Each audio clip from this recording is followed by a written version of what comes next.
Nah, mau ngobrol apa ini? Nah, saka awal wae ya, maksudnya awake dhewe kan ya ini siang-siang bertandang ke rumahnya Pak Budi. Kanca-kanca pamong niki kan datang tahun 2006 Pak Budi. Kita setelah itu baru kita terus mengenal beberapa seniman di kabupaten termasuk Pak Budi. Itu juga mungkin perjalanan setelah 2006 toh. Kita kan sebelumnya belum tahu Pak Budi bagaimana gitu. Mungkin bisa cerita biografi autobiografi sendiri, artinya Pak Budi cerita mungkin masa kecilnya di mana, apa asli orang sini, masa kecilnya di mana, sekolah di mana sampai bisa ada di sini dan punya galeri sebesar ini. Kira-kira ngono sih ya. Jadi latar belakang. Oke ya, sudah kelihatan. Kelihatan. Terima kasih atas kedatangan teman-teman di Sanggar Lukis Budi Tengaran. Nah, Sanggar Lukis Budi Tengaran ini berdiri sejak tahun 1987. Tepatnya kalau nggak salah tanggal 27 November kalau nggak salah itu. Itu berawal dari hobi saya, hobi saya sejak kecil memang hobinya melukis karena orang tua saya itu dulu hobinya lukisan itu Mas. Walau petani, ya, mungkin hanya tukang ya. Beliau ini almarhum bapak saya itu sampai misal mau membeli lukisan itu menjual pohon sengon misalnya. Sampai punya rabuk yang kandang sapi itu numpuk ya, dijual untuk beli lukisan gitu. Heran sekali, saya kaget itu, tapi saya masih kecil itu ya. Setelah itu tertarik, saya ketipu dengan lukisan bapak saya yang naturalis dan realis itu. Sampai tertipu ada lukisan kucing itu bermain dengan benang. Akhirnya saya masih kecil itu seolah-olah benang beneran. Tak ambil ternyata lukisan, itu saya ketipu. Akhirnya saya tertarik dengan karya-karya apa yang tersimpan di rumah itu ya. Itu sambil ngobrol mengalir. Iya. Itu waktu itu beli lukisan atau ngelukis sendiri Bapak? Bapak beli lukisan, hanya penikmat seni. Nah, itu karena dia petani dan mungkin hanya tukang kayu ya, tukang kayu itu juga menggeraji, membuat ukir-ukiran, ya. Tapi sudah ada bakat seni. Tapi bapak saya seninya dulu mah kerawitan, pengkerawit itu malah. Tapi kan walaupun seni apapun kan mengalir karena ternyata setelah sampai sekolah di S3 itu seni itu ternyata sama, aturannya sama, walaupun seni musik, seni suara, seni rupa, ternyata teori-teorinya sama itu, sama saja. Ada di situ ada prinsip dan unsur berkesenian.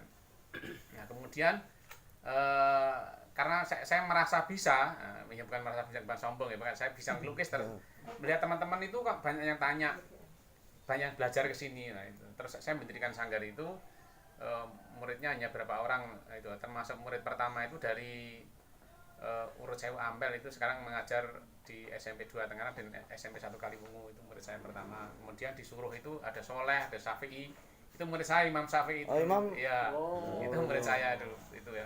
Murid sekolah formal atau Ya, murid yang non formal. Tapi saya juga sering mengajar ke sekolah-sekolah yang lain untuk jadi guru tamu itu. Di MTS mana itu NU Suruh, mungkin di SMP apa depannya Pak Syafi'i. Saya ketemu situ, saya mengajar di situ.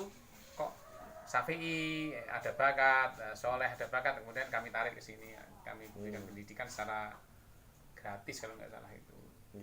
Terus lambat tahun murid saya itu banyak, terus saya mikir, terus kalau dia itu nanti bisa melukis itu buat apa lah gitu, akhirnya kan larinya ke ekonomi kan, karena ekonomi sebagai tulang punggung gitu ya. Nah, setelah itu banyak murid yang pandai-pandai, termasuk ada Soleh itu pintar sekali ya, itu Soleh Suruh itu ya, Soleh siapa itu namanya saya lupa itu. Akhirnya saya jadikan pekerja sini, tak suruh melukis, nanti tak bayari, saya berusaha menjadi patron itu lah, jadi patronnya.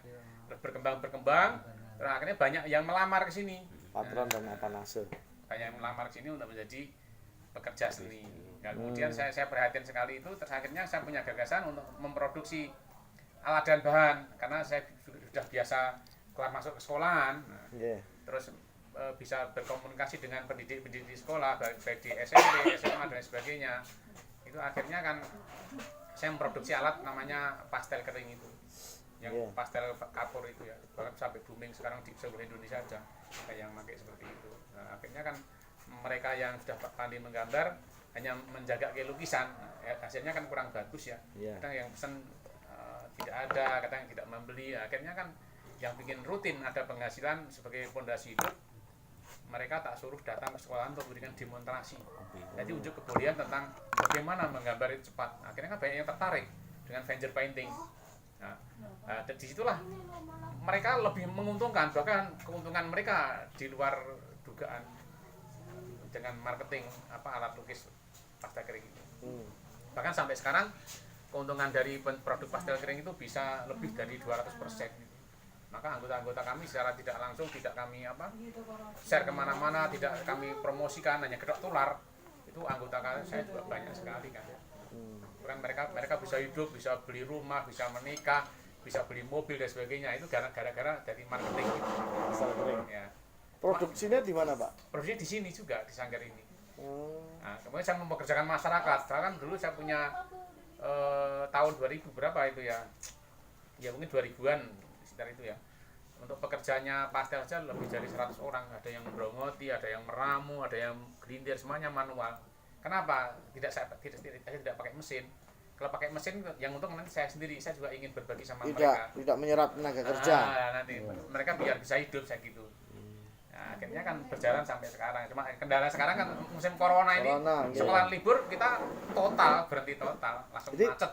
Pastel kering itu ya kayak oil pastel itu berarti nggak, Pak? Pastel kering itu yang kering tanpa air. Iya, berarti bentuk fisiknya kayak pastel oil gitu. Iya, seperti pastel oil, tapi yang tidak mengandung minyak, tidak mengandung malam gitu. Jadi netral itu. Tapi begitu digores hasilnya kayak cat minyak. Ya enggak, kering seperti kapur seperti pulas, ya, seperti pulas. Ya, tapi endurance-nya aja, daya tahannya kayak cat minyak atau ya beda, tapi asal penggosokannya lebih kuat itu lebih bagus. Dan bagi anak-anak pemula pelukis itu untuk membuat gradasi kan lebih mudah daripada cat air atau cat minyak. Itu praktis banget itu. Itu dengan materi bahan kanvas bisa?